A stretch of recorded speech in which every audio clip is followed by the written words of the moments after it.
Hi guys, welcome to my channel. My name is Ngamngeni. Please subscribe, comment, like this, and share it with your friends. Otherwise, I'm here to talk about marriage. I've only been married, mind you, I've only been married for 8 9 months now. My husband and I got married on the 1st of January 2021. Yes, this year.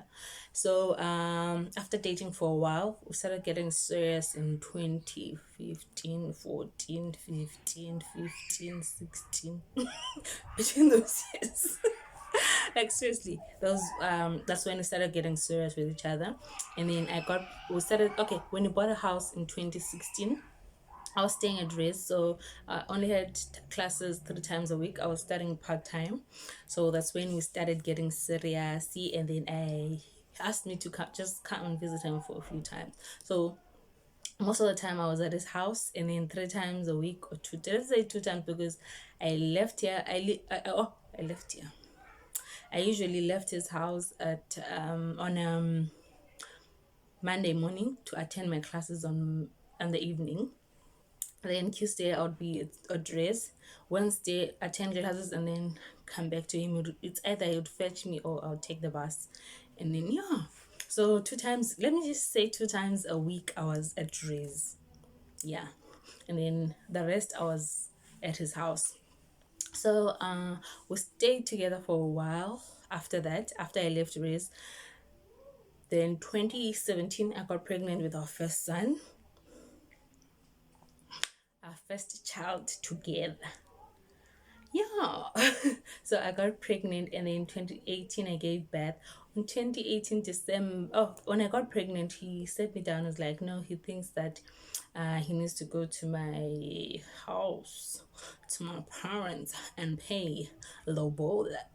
I was like, no, I'm joking. I didn't say no. So he had to go to my house and pay Lobola. I was like, no, it's fine. Do what you want to do. Like guys, because for me, I never really thought about it. It was not something that was on my mind. Marriage, getting married, all that. It was not something that, and I also didn't want to push him to do it. So I wanted it to come from him. I wanted it to be his idea. I wanted him to wake up and say, I want to marry you, not me pushing him to marry me. So that's how it happened. He decided that he wants to put a ring on it. So like, why not? Why not? Put it. So he went to my parents' house, and then December, he went to my parents' house, and then they negotiated whatever, and then he paid the amount that he had that time, and then I was gonna finish the rest later on. That's how it works. Because they're dura, guys, because I think they're dura. He was not buying me though, like he was not buying Lobola, he was loboling me. So yeah, it's a bit kind of like levels, baby girl is levels there. And then they okay, he didn't finish, and then came back. I was staying with him during that time. During my pregnancy, we were together the whole time. And then after that, when I gave birth, we still stayed together. And then yeah, 2 years later I was pregnant again, which was last year. I was pregnant again with our daughter, who is now 4 months today, officially a 4-month-old baby. So when I got pregnant with our daughter, he was like, no, he needs to just go and get done with this Lobola thing, finish it, pay it, be done. So he was like, oh, so he went again in December last year to finish everything, finish the Lobola, pay. So he went to conclude it, and then it was concluded that I can go and be his wife. My family allowed for it to happen. So on the 31st of December, I went to his house, and then I got there. I was told that tomorrow you're getting married. You're gonna have to wear your makoti attire, cook, and then serve the people that are gonna be there. Family. It was a very small gathering because it's COVID. So it was not even more than, there were not even 20 people. I don't think we even got to 15. We were just the smallest bunch of people there. So when I left home, my mom was like, "You can't live alone. You can't like leave the house and go to someone else's house alone." So, my cousin accompanied me with her friend. They were gonna help me cooking and all that stuff because I was pregnant at the time. So when we got there, 5 o'clock in the morning, my cousin and I and a friend, we woke up, we made food, we cleaned, yeah, and made food, and then and then served the people that were there. It was very nice, you guys, and I got married in my Mr. Price dress because I didn't fit in any of my clothing, and I didn't know that we are gonna get married that day like that. So I had my Mr. The only thing that fitted at that time that I had was my Mr. Price blue and white dress. I haven't said pictures, yeah, just that's to show you. So it was that, and then I didn't have any nice shoe. I was just my black tag is also from Mr. Price, so I was a Mr. Price bride, me, and then my hair. Then guys, I had a mangang. So I had to. I was like, no, I cannot marry get married with a mangang on, and my hair was when I get pregnant, my hair is it's very rough. Gets so tough and rough and whatnot. Now it's nice and soft again, but when I'm pregnant, my hormones they make my hair a different texture. So I borrowed my cousin's weave. Yeah, I don't wear weaves, but that day I was wearing a weave, my cousin's weave, because I could not get married to Kamangwang, and I didn't want to comb my hair. I didn't want anyone touching my hair.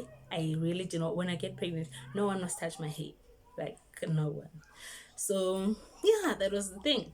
I got married. My husband was all put up and put together that day. I think he was ready because he was wearing a nice shirt with a nice jacket and all that. It was looking better than I was. To be honest, it was my husband. So he was looking better than I was. And then I was just looking like a mess. I was a pregnant mess. But let's just see when we were doing this. So we got married uh in his parents' dining room. Chip skank. Chip skank. Chips cake. Guys, okay, like we got married in the dining room. We did, and it was fine with me. I was not bothered. I didn't care.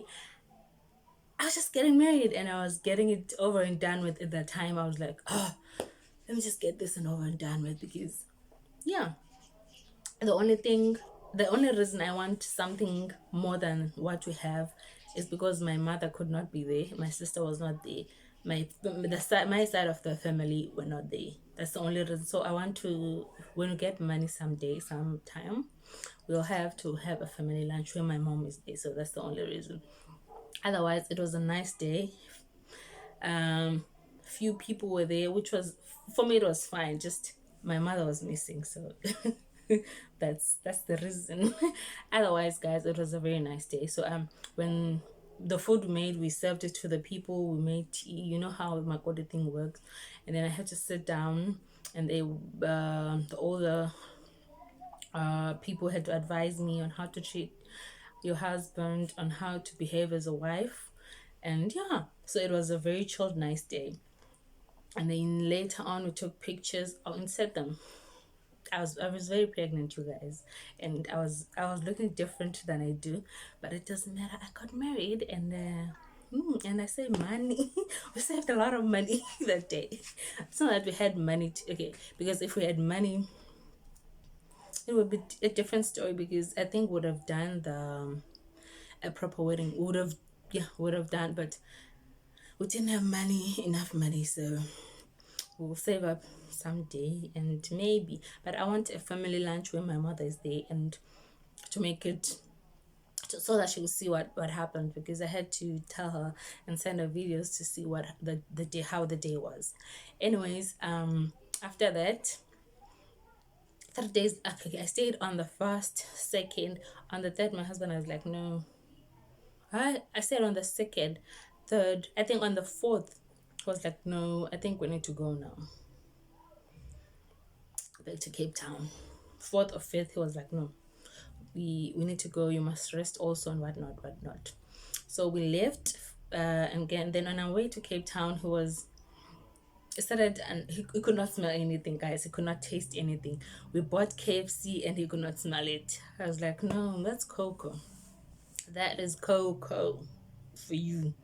For you, you got cocoa. You've got cocoa. Like that's this thing. I was like, you've got cocoa. And he called his doctor, and then the doctor was like, no, tomorrow when you get to Cape Town, you need to just come see me or whatever. But or maybe we'll do a what do you call it, online consultation. So he needed to call the doctor tomorrow when we got to Cape Town. So we got to Cape Town, and then he called the doctor the following day, and the doctor was like, no, those are all signs of cocoa. You've got it. So I advise that you and your wife sleep on separate bed, especially because she's pregnant. Sleep on separate rooms if you can. Try to separate as much as you can. And we tried, guys, but we didn't. We didn't do everything like as the doctor advised. So we tried our best, but we slept on the same bed. It was all me. Not because, guys, I didn't take Coco serious, or I was not. I was not scared because I had so much faith in him. I had so much faith in everything going right.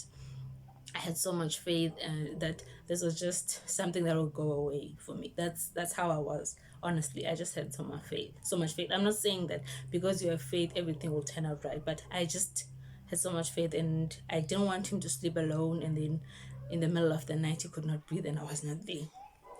So I was like, no, we're gonna sleep in the same bed. We slept in the same bed, and he took his meds. I made sure that he was drinking his, and obviously, guys, by that time, because the doctor also said, if you are staying with your wife and you've been sleeping in the same bed, eating the same, we are doing everything together for the longest time. So it was obvious that I also had COVID, but I didn't get tested because the doctor said she doesn't want me to get exposed to any more people, so I had to isolate. So she gave me a few days off also to isolate and be by myself, or with my husband, by myself with my husband, because we are one. Yes. So we isolated together, which is, yeah, it's weird, I know, but we isolated together. And then, after the isolation days, quarantine isolation, he called, the doctor was like, no, you're cleared now. If you get, his taste came back, his smell a bit was not fully back. He never really recovered from everything. Like, his smell is not, even to this day, he doesn't smell everything like the way he used to. So he never fully recovered. So, but he recovered from COVID. But yeah, and then when we got here, so I'm losing track of everything, guys. I'm sorry. So after that he was cleared for COVID, and then yeah, so he was. I'm losing track of everything, guys. I'll cut this one off. But he was cleared of everything, and then yeah. So I just wanted to tell you the background. So between then and now, the changes in our relationship as a married couple, nothing has changed for us except for the fact that now I have an extra surname. Now I have extra family members. Now I have, yeah, extra love. I've got extra people who love me that I love. So those are the only changes that have happened so far for us.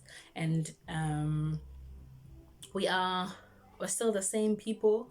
We still sleep in the same bed. We still do the same things that we used to do before we got married. We still treat each other the same way. So I'm very thirsty. Sorry. We still treat each other the same way.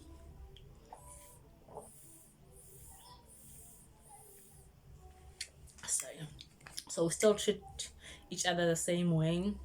We still yeah, we still call each other the same names, except when we when we are with his members of, okay, with his side of the family.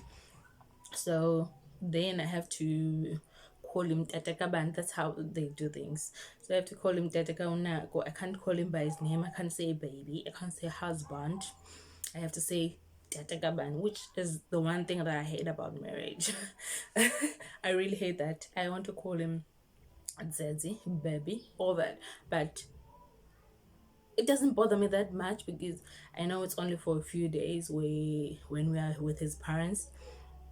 So it's not that bad, but it just one thing that annoys me. And yeah, otherwise it's been very good, guys. It's been very nice. And I know that at some point things will change. At some point, maybe there's gonna be some other things, different things from now. But and people usually say that the first year of marriage is usually the best, and then after that it's either you go downhill or uphill or whatever. But while it's good, we have to enjoy that. So it's been good, so we're enjoying it. So yeah, so this is just me living in this is just us living in the moment, enjoying what we have for now. If it goes downhill, we'll see. But if it goes downhill, we're going downhill with it. It's a slider, guys. We don't care. Like, because we know that when it was good, it was good. So yeah, that's all I'm gonna say with when it comes to marriage. I'm not gonna give you all that take advice as if I know a lot. I don't know much because, as I told you, it's been 8 to 9 months, so I cannot give you that much advice. But all I can say is, if it's good, just enjoy it. Just have fun while it lasts. If it's gonna change, at least you know that you enjoyed it, you lived in the moment, you loved it. So yeah, otherwise, yeah, anyways, I just wanted to show you my hoodie. Okay, it's a whole track print. I'm not sure if I'm gonna be able to show you it all. Tracksuit, sorry, it's a whole tracksuit, but I'm not sure if I'm gonna be able to show it to you. But I got this from my friend Luvo. His name is Luvo, and it's Amata, and it comes with track pins. They also have the logo on the pocket. It's very small, but this is very cute, guys. The what do you call it, the material, the texture, the comfort of this thing is top level, top 2, position number 1. It's there. So if you like it, if you love it, just comment down below and I'll hook you up with him so that he can make one for you or whatever. But this is so nice, you guys. Anyways, thank you for watching. See you on my next video. I hope you enjoyed this. Please comment, subscribe, like, tell your friends, tell your cousins, tell your friends, cousins, your boyfriend, your husbands to like, comment, and subscribe, and tell their friends to do the same. Otherwise, it's been good. Thank you for watching. Bye. Yeah, we're the lucky ones.